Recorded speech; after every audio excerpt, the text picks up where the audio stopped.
नमस्कार, मेरा नाम हैदर अब्बास नकवी है और आप लोग मुझको इस वक्त द स्वतंत्र पर देख रहे हैं। जी हाँ, आप समझ गए होंगे कि आज तारीख 2 है और महात्मा गांधी के बारे में क्या हम बताएं, आप सब जानते हैं। लेकिन आज हम आपसे क्यों बात करने आए हैं, ये बहुत ख़ास है। जी हाँ, आज हम लोग यहाँ पर आए थे, राजघाट के पास आए थे, तो यहाँ पर हमें हमारे पुराने मित्र सिद्धार्थ जी मिले।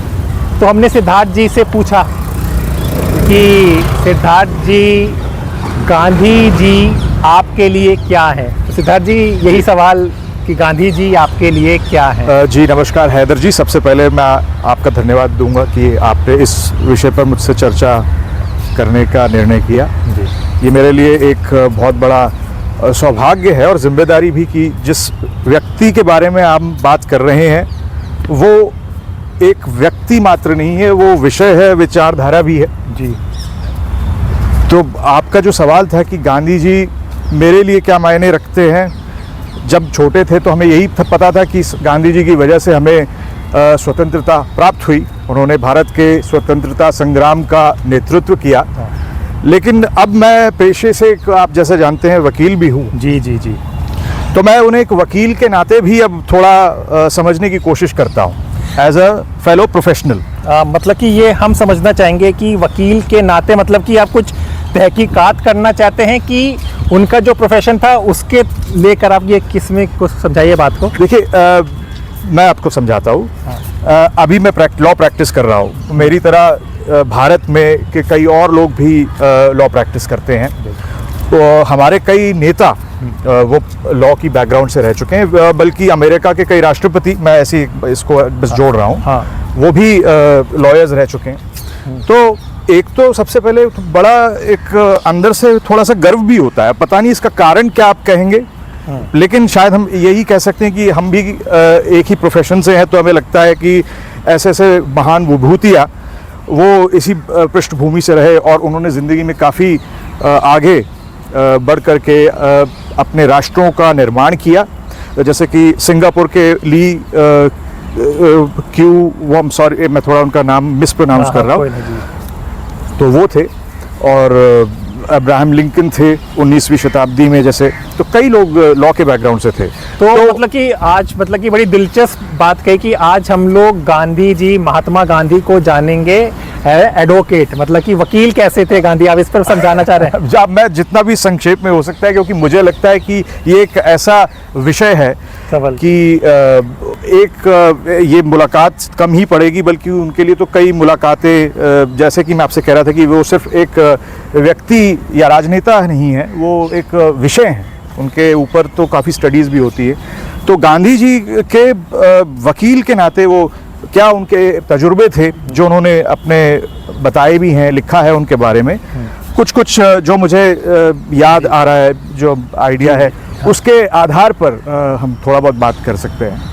तो बताइए कुछ फिर आप। देखिए, मैं आपको बताता हूँ। चलिए मैं बताता हूँ। देखिए, सबसे पहली बात तो यही है कि जब गांधी जी ने अपनी स्कूल की शिक्षा ख़त्म की, उसके बाद कुछ समय वो भावनगर, गुजरात में जो है आजकल, वहाँ के शाबलदास कॉलेज में उन्होंने पढ़ाई आरंभ की। तो उस समय उनके पारिवारिक मित्र थे और पंडित जी भी थे, मूलजी दवे उनका नाम था। उन्होंने उनके परिवार को सुझाया। उस समय तक गांधी जी के पिताजी का देहांत हो चुका था। तो ये समझ लीजिए कि घर के एक वरिष्ठ व्यक्ति की भूमिका निभाते हुए उन्होंने उनको कहा कि यदि इन्हें आगे अच्छा करना है अपने करियर में, तो ये वो लॉ की पढ़ाई करें जाकर इंग्लैंड से। तो उसके बाद फिर गांधी जी, ये बात उनके हमें आप समझिए कि 1880 के दशक में काफ़ी रूढ़िवादी विचार थे भी, आज की कंपैरिजन अगर करें तो बाहर जाना बहुत अच्छा नहीं समझा जाता था पारंपरिक हिंदू परिवारों में। तो गांधी जी की माता जी को काफ़ी समस्या थी कि भाई ये क्यों जाएंगे विदेश। इस समय तक इनकी विवाह भी हो चुका था, पुत्र भी था। तो एक परिवार की जिम्मेदारी भी थी कि अपने परिवार से 3-4 साल अलग रहना पड़ेगा। तो गांधी जी ने इस बात को बाधा नहीं बनने दिया, बल्कि उन्होंने इसको एक स्वीकार किया कि मुझे एक नई जगह जाने का मौका मिल रहा है। और वो गए और 88 में शायद उन्होंने बॉम्बे से, उस समय शिप से ही जाते थे इंग्लैंड, तो वो गए। तो वहाँ पब्लिक स्पीकिंग, एक लॉयर के लिए स्पीकिंग का, जो बोलने का काम ही लॉयर्स का होता है, लेकिन गांधी जी ने इसमें आप देखिए कि ऐसे उस समय भी गांधी जी को कष्ट हुआ, क्योंकि थोड़े आज की भाषा में को तो इंट्रोवर्ट किस्म के व्यक्ति थे और शाय थे, तो उन्हें समस्या आई जिसका उन्होंने खुद वर्णन किया हुआ है। और पब्लिक स्पीकिंग में वो वाकई बहुत नर्वस हो जाया करते थे, पैर कांपने लगते थे, आप ये कहिए, ये उन्होंने खुद लिखा हुआ है। मतलब कि गांधी जी जिन्होंने हम लोगों को आज़ादी के लिए दिखाई, जब वो पब्लिक के सामने बोलते थे तो वो पैर कांपने, जी, शुरू की बात ये उन्होंने अपने जिक्र किया है। और बाद में भी उन्होंने ये भी कहा है कि जब later in his life also वो शाय किस्म के व्यक्ति ही रहे, उन्हें सहजता नहीं हुई कि मैं बहुत ज़्यादा पब्लिक स्पीकिंग, जिस तरह से आप देखिए नेता लोग करते हैं, कई वकील करते हैं, और उनके उस समय जब वो नए नए वकील ही बने थे तो आपस में जो चर्चे उनके होते थे, तो फिरोज शाह मेहता उस समय के बड़े नामी नेता थे, वकील थे, कांग्रेस पार्टी का उन्होंने सेशन भी प्रिसाइड किया था। तो ऐसे लोग जो थे वो उनकी चर्चा होती थी कि देखिए ये साहब आर्गुमेंट बहुत अच्छा करते हैं। बदरुद्दीन तैयब जी हैं, वो भी एक जाने माने वकील थे, और कांग्रेस के तीसरे अधिवेशन में 1887 में जो मद्रास में उस समय हुआ था, उसके उन्होंने प्रिसाइड ओवर किया था। तो उनकी जैसे होता है वकीलों में कि हम जब कभी ऑब्जर्व करते हैं कि फलाना की ये स्किल बहुत अच्छी है, ये प्लीडर बहुत अच्छा है, इसके पास फैक्ट्स बहुत अच्छे हैं, तो कुछ ना कुछ प्रतिभा होती है जिसकी हम चर्चा आपस में करते हैं। उसी तरह वो कर रहे थे, और वो ये अपने आप को सोचते थे कि हम तो ऐसे कभी हो ही नहीं पाएंगे जिस तरह के कमाल के वकील जिनके मैंने आपको नाम बताया वो थे। तो उसके बावजूद अब आप देखिए 2025 में हम बैठकर चर्चा कर रहे हैं, और हम फिरोज शाह मेहता की चर्चा नहीं कर रहे हैं, हम बदरुद्दीन तैयब जी की चर्चा नहीं कर रहे हैं, हम महात्मा गांधी की, जो कि जिनको बाद में महात्मा का टाइटल दिया गया। उस समय मोहनदास करमचंद गांधी वो थे, एक यंग वकील थे। तो ये मैं कहना चाहूँगा। साथ ही साथ मैं ये जानना चाहूँगा, आप बताइएगा कि कुछ मतलब कि हिस्ट्री, जैसे आप हिस्ट्री के स्टूडेंट्स भी रहे हैं, आप जानते हैं कुछ उनके कैसे कभी केसेस के बारे में कहीं कुछ पढ़ा है, कुछ जानकारी? जी, वो आपने सही प्रश्न पूछा कि जब वो लॉ पढ़ करके इंग्लैंड से वापस आए जी, उसमें मैं आपको बता ही चुका हूँ कि इंग्लैंड में उन्हें वैसे तो कई दिक्कतों का सामना करना पड़ा, लेकिन पब्लिक स्पीकिंग उनकी स्ट्रेंथ कभी नहीं थी उस टाइम। तो जब वो भारत आए तो उन्होंने, वो मूलतः काठियावाड़ के रहने वाले थे, जैसा आप जानते हैं, उनका परिवार पोरबंदर में भी वहाँ पे सेटल था।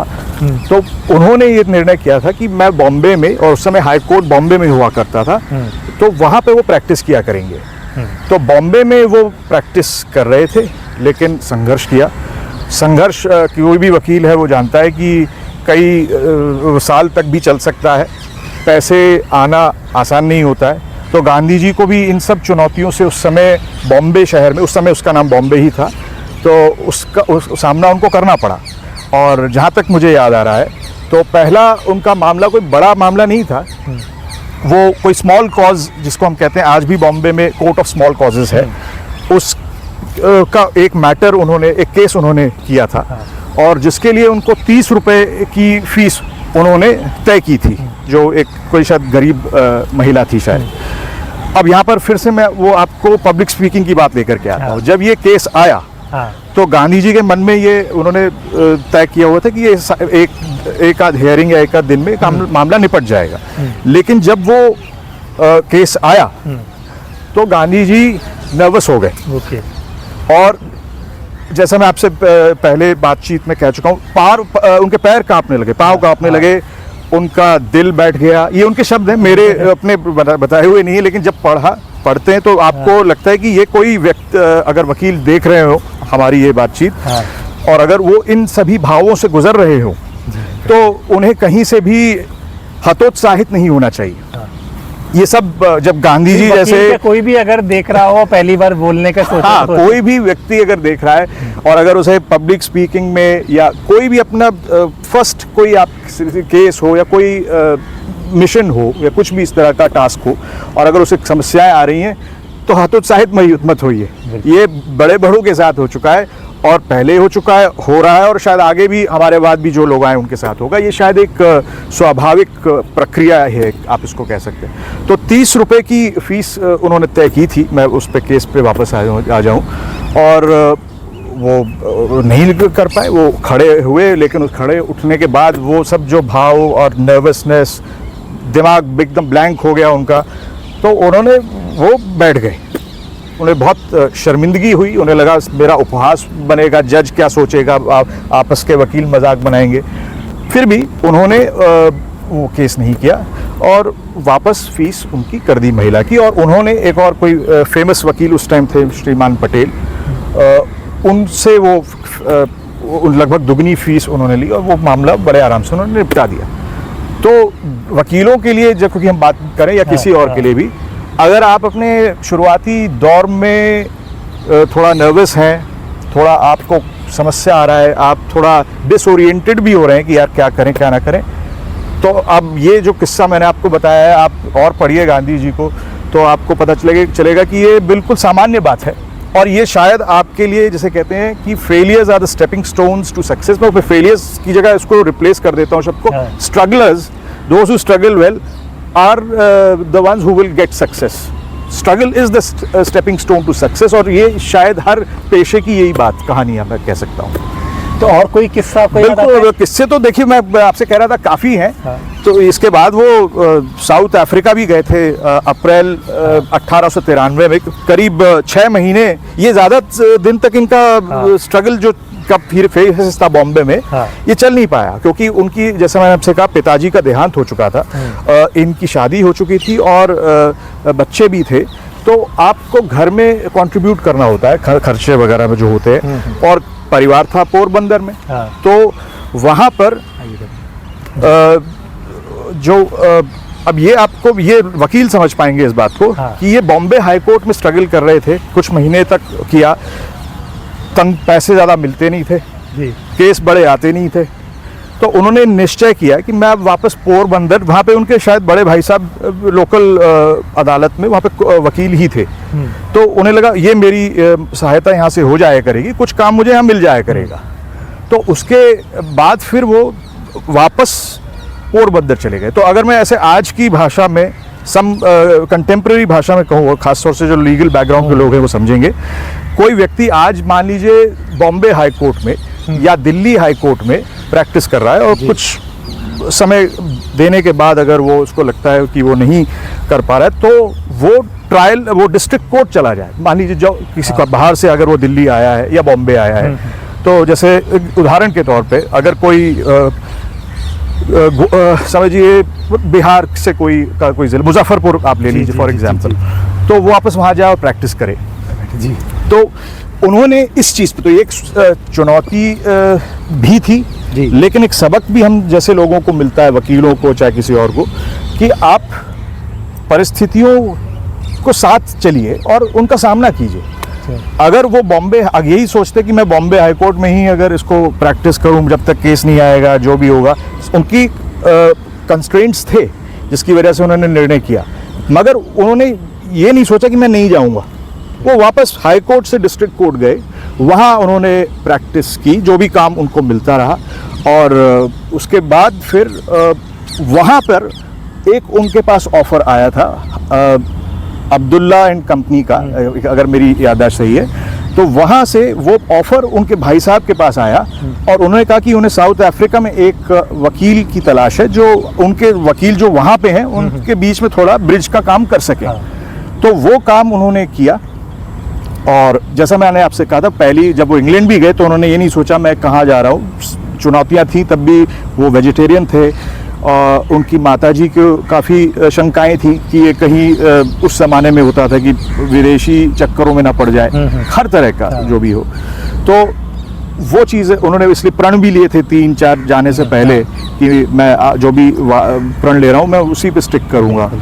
तो उसके साथ साथ जब ये साउथ अफ्रीका जाने की बात आई, तो उन्होंने इस बार तो पहले ही होके आ चुके थे इंग्लैंड, तो इस बार तो उनको बिल्कुल भी कोई प्रॉब्लम नहीं है हुई कि मैं भाई इस ऑफ़र को ले लेता हूँ, और करीब 105 पाउंड उस समय उन्होंने कहा साल भर का हम आपको खर्चा देंगे, और फर्स्ट क्लास का आप आने जाने का आपका शिप से ही वो जाना आना होता था, तो वो हम आपको देंगे। तो उन्होंने कहा ठीक है हम, और वो चली वहाँ पे अप्रैल में बॉम्बे हार्बर से निकले और करीब वो 2-4-5 जगह रुकते रुकाते अफ्रीका के जो कोस्ट पे हैं वहाँ पे, जैसे उनमें से एक है ज़ांज़ीबार, जो शायद कुछ लोगों ने सुना, कई लोगों ने सुना भी हो। वहाँ होते हुए वो डरबन के कोस्ट पर पहुँच गए। वहाँ पे फिर उन्होंने साउथ अफ्रीका में भी एज अ वकील अब्दुल्ला एंड कंपनी के लिए वो काम वहाँ पर किया। सिद्धार्थ जी ये बताइए, आपने सही बातें की, आपने पढ़ा हो या आपको क्या लगता था कि वो अपना जो प्रोफेशन था वकालत को, वो उन्होंने अपनी स्वच्छता मतलब कि अपने आप चुना या पेरेंट्स ने कहा, या वो उसको वो एंजॉय नहीं कर पाए? इस पे कुछ जानकारी हो या इस पे आपका? जी, एंजॉय नहीं किया मैंने, आपकी सबसे पहली बात पकड़ी, क्योंकि एज अ लॉयर हम उनको आज समझने की और कोशिश कर रहे हैं। तो जो वकील हैं और वो जानते हैं सिविल प्रोसीजर कोड है, तो अगर किसी वकील को उसमें थोड़ी सी कठिनाई आ रही हो, सहज ना हो उसमें, तो चिंता ना करें। गांधी जी ने खुद उस सिविल प्रोसीजर कोड CPC से उनको बहुत आसानी से उनको नहीं समझ पाए थे वो, लेकिन एविडेंस एक्ट जो है, और बहुत ही खूबसूरत, अब उसका वो बदल कर भारतीय साक्ष्य अधिनियम हो गया, लेकिन जो पुराना एविडेंस एक्ट था वो काफ़ी खूबसूरत एक लेजिस्लेशन था। किसी भी आप अच्छे वकील से आप पूछ सकते हो, वो भी आपको यही बताएंगे। तो गांधी जी ने भी उसकी तारीफ उसमें लिखी है। और बाद में जैसे हिंदू लॉ, मुस्लिम लॉ, और ये बात जब वो इंग्लैंड में थे और वहाँ पे लैटिन और फ्रेंच भाषा भी सीख रहे थे, क्योंकि काफ़ी लैटिन मैगजीन्स भी लॉ में इस्तेमाल किए जाते हैं, तो आप आसानी से उनको समझ सकें, उनके भावार्थ को समझ सकें, तो इसीलिए आप वो लैटिन भाषा का ज्ञान आपका अगर अच्छा हो तो ये आसान हो जाता है। तो CPC उन्हें पसंद नहीं आया। उसके बावजूद पब्लिक स्पीकिंग के बारे में तो मैं आपको बात कर ही चुका हूँ, और कई ऐसी चीज़ें हैं कि उन्हें लगा कि मैं क्या, उनके मन में सवाल आया कई मौक़ों पर कि क्या मैं ये पेशा सही चुना है मैंने। माता पिता ने से मैंने जैसे आपको पहले बताया, उनसे ज़्यादा जो उनके पारिवारिक मित्र और सलाहकार थे, मूल जी दवे, उन्होंने इस बात को सुझाया था कि ये बाहर से लॉ पढ़ गए। और आमतौर पर उस समय चलन भी यही था, जो प्रतिष्ठित वर्ग के लोग थे, जो थोड़ा केपेबल थे, सक्षम थे, वो अपने बच्चों को लॉ की पढ़ाई के लिए बाहर, इंग्लैंड खासतौर से, वो भेज दिया करते थे। तो चुना, तो अंत में अगर देखें तो अंत में वो जाने का फैसला, क्योंकि माताजी तो उनकी तैयार नहीं थी भेजने के लिए, भाई जाए या ना जाए इसकी श्योरिटी नहीं थी, हालांकि भाई चाहते भी थे, लेकिन पारिवारिक की जिम्मेदारियां भी थी। बिल्कुल। तो अंत में जो जाने का निर्णय तो गांधी जी का ही था। बिल्कुल। तो पेशा उन्होंने चुना, बिल्कुल उन्होंने ही चुना, लेकिन पेशे की जो लिमिटेशंस भी हैं, कभी कभी कुछ चीज़ें हर पेशे में होती है, हर प्रोफेशनल की ज़िंदगी में चीज़ें आती हैं कि कई चीज़ें हमें लगती हैं कि यार ये चीज़ अच्छी नहीं है, ये अच्छी है, तो उस हिसाब से उसमें वो कभी कभी हताश होकर वो पूछते हैं अपने आप से कि भाई मैं सही हूँ या नहीं। एक जगह पे कहीं पे उन्होंने जिक्र उसी चीज़ पे किया है कि ये प्रोफेशन जो है वो नॉलेज से ज़्यादा शोइंग ऑफ पे है। मैं थोड़ा उसको समराइज कर रहा हूँ। अब आप, हम दिल्ली में यहाँ पे आपसे बात कर रहे हैं, आप देखिए, मुझे भी एक सलाह से, बहुत महत्वपूर्ण सलाह मैं उसे मानता हूँ, एक वो भी लॉ ग्रेजुएट ही थे, लेकिन उनकी लॉ प्रैक्टिस चल नहीं पाई थी, लेकिन उनकी सलाह बहुत काम की थी। उन्होंने यही कहा था, आप देखेंगे यहाँ पर ऐसे भी लोग हैं जो शो पर चलते हैं, सब्सटेंस उतना नहीं होता, लेकिन ये शो भी ज़रूरी होता है, और इसी वजह से उन्हें काम भी मिल जाता है। तो आपका कहने का मतलब ये था कि सब्सटेंस आप में है तो अच्छी बात है, लेकिन शो भी है, तो उसका आप समझ लीजिए कि जो गांधी जी भी उस समय कह रहे थे कि ये दिखावे पे, और दुनिया आप और फील्ड्स में भी देखिए, दिखावे पे मार्केटिंग क्या है, वही सब चीज़ है। बिल्कुल। चाहे वो राजनीति हो, चाहे आपको साबुन बेचना हो, चाहे कुछ हो, कुछ एक शो ऑफ तो रखना ही पड़ता है। सिद्धार्थ जी, गांधी जी से रिलेटेड बहुत कोट, कई बातें होती हैं, कुछ आपको याद आ रही हो कि कुछ कोट का आप जिक्र करना चाहें कि कई है। जैसे एक अब आपने कहा तो इम्प्रॉम्प्टू मुझे याद आया, और इम्प्रॉम्प्टू से एक और वही बात याद आई कि वो खुद कह रहे थे कि मैं इम्प्रॉम्प्टू कभी भाषण देने में मुझे सहजता नहीं हुई। एक तो वही बात थी, दूसरी ये थी कि उन्हें ये दक्षिण अफ्रीका में जब वो प्रैक्टिस कर चुके थे, लॉ कर रहे थे राधा, तो उन्हें ये बात समझ आई। जी। और कोई भी वकील के नाते ही नहीं, कोई भी समझदार व्यक्ति ये बात कहेगा जी जी कि इस प्रोफेशन में दोनों पार्टियों को अंत में बहुत फायदा नहीं होता है। अगर कोई लिटिगेशन का बैटल चले जी तो लास्ट में वो दोनों ही पार्टियों के लिए बहुत फायदेमंद चीज। अगर कोई पार्टी जीत भी जाए तो भी उसका काफ़ी पैसा लग चुका होता है। साथ ही साथ इसी को जब उन्होंने ऑब्जर्व की ये सब चीज़ें, तो उन्हें ये लगा कि ये प्रोफेशन में वकील, एक सही वकील का काम क्या होना चाहिए? एक सही वकील का काम होना चाहिए कि दोनों मनुष्यों का, मैं इसको हिंदी में कह रहा हूँ, उनका मिलन करा सके। दोनों जो पक्ष हैं, इंसान हैं, उनको मिला सके। क्योंकि आप देखिए, जब लिटिगेशन, कोई कोर्ट मुकदमा होता है, माइक को बचाइए जी सॉरी, तो कोई भी ऐसा मुकदमा होता है तो दोनों पक्ष या अगर और भी पक्ष हैं, उनके बीच में वैमनस्य की भावना पैदा होना स्वाभाविक सा हो जाता है। तो वो भावना जागृत होने के बजाय, बढ़ने के बजाय, यदि उसको में वापस लाया जा सके, उनको मिलाया जा सके, भले ही ठीक है कोर्ट में जो भी मुकदमा चल रहा हो, लेकिन उसके ज़रिए अगर खाई बढ़ने के दोनों पक्षों में अगर वो समझौता हो सके, तो वो उन्होंने कहा ये इसके लिए हमें प्रयास करना चाहिए। तो ह्यूमन नेचर को अंडरस्टैंड करना, इससे उन्होंने सीखा, और अब हम जैसे लोग भी सीख सकते हैं। तो ये मैं आपसे कहना चाहूँगा। सिद्धार्थ जी, बस ख़त्म करते हैं हम लोग जी। अपनी बात। क्या माना जाएगा, गांधी जी एक सफल वकील थे कि नहीं? देखिए, गांधी जी सफल वकील थे। अब इसके आपको कई पहलू हैं। एक तो मेरा अपना भी उसमें विचार है। मेरे विचार से ये है कि वो एक सफल नेता थे। और अगर आप कहें कि क्या उन्होंने बहुत संपत्ति अर्जित की अपने वकालत के पेशे से, तो मुझे लगता है वो हमारे दर्शक खुद ही आज की दुनिया में सारी इन्फॉर्मेशन है कि उन्हें पता लगेगा कि किन वकीलों में, एग्जाम्पल जैसे उदाहरण के तौर पर दूँ, हम भारत की राजधानी दिल्ली में हैं, और बॉम्बे हाई कोर्ट के ही दूसरे एक वकील थे जो कि पाकिस्तान के कायदे आज़म बने, मोहम्मद अली जिन्ना। वो काफ़ी उन्होंने संपत्ति अर्जित की थी अपनी वकालत के पेशे से। और मैं जो आपसे कह रहा था कि हम राजधानी दिल्ली में हैं, तो यहाँ पे आप जानते हैं औरंगज़ेब रोड, जिसका नाम अब अब्दुल कलाम रोड है, वहाँ पर क्लैरिजेस होटल के पास जो एक गोल चक्कर है, वहाँ पर आई थिंक आज की तारीख में नेदरलैंड्स के जो राजदूत हैं उनका वो आवास है। मगर एक आज़ादी के समय तक वो मोहम्मद अली जिन्ना का दिल्ली का घर हुआ करता था, सफ़ेद रंग की बिल्डिंग है। और इसके साथ साथ जो उनका बॉम्बे में मालाबार हिल में बहुत आलीशान सा बंगला है, अब तो काफ़ी वो बुरी हालत में शायद है, या उसका रख रखाव पता नहीं कैसा है, लेकिन वो मुख्यमंत्री महाराष्ट्र के घर के बहुत नज़दीक ही है, लगभग सामने ही है। तो वो संपत्तियाँ हैं। आपने कहा वो अर्जित उन्होंने की, पाकिस्तान का भी वो कायदे आज़म बने। लेकिन दुनिया भर में आप गांधी जी का जो ख्याति है वो आप खुद देख सकते हैं। तो वो एक, इससे पहले आप कहें, वो वकालत के पेशे से संपत्ति भले ही अर्जित ना कर पाए हों, लेकिन अपने ह्यूमन नेचर की वजह से और अपने अचीवमेंट्स की वजह से वो दुनिया भर में जो नाम कर गए, वो शायद ही किसी और के लिए बहुत मुश्किल ही होगा वहाँ तक पहुँचना। चलिए, शुक्रिया सिद्धार्थ जी। तो आज हमने गांधी जी का एक अलग पहलू, एज ए एडवोकेट कैसे थे गांधी जी, उसको समझा, बहुत अच्छे तरीके से आपने समझाया।